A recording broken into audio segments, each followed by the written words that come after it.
nyaate kan fi garaa isheetti goyaa maali ni ilmooti narratti hamatta bayi barri gibbi kiyyaana dha bayi gibbi kiyyaanarra bayi ilmoo hantee quntuuti dura ilmooti yaarkitee bikkee Ilmoota guddifadhaa jira narraa bayi siin jedha bar narraa bayi kadeen gaddaa kubbaadha garaa narraa bayi siin jedha bar narraa bayi tantee quba hin qabdu ta obboleeti tantee eessa jirti takkitti obboleetiin dantee tamii mana baaftee gurgurattee jirti argitee jirtaati obboleetiin dantee tam mana baaftee gurguratte obboleeyyan tantee eessa akka jiran beekta bayi narraa bayi nanaa egaa haadha bariitee ilmoon teessumatti baate haana baatu gabbaa bayi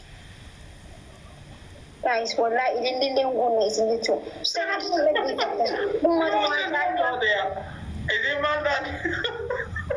Isin maal taate garuu maaki?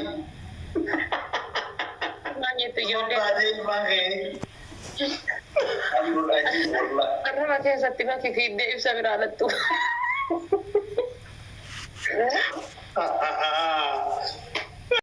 gajjee deema mudhiin isa cabtee diddama akkas godhee diddama akkana fida kan kee nagarree kanamaa ilaalimme kiyyatti dhiisi kiyya beera tumo Mana kana jechuun deebaase?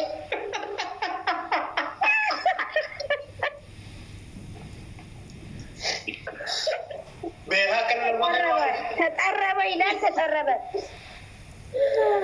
dharraan deebiftu? irra deemsee bar waan jedhani maal sirraa dees Itti waan deebista? jedhani argine bar waan jabduu jedhani bar Itti deebista? itti deebisee akka ajaa'ibaatiin malee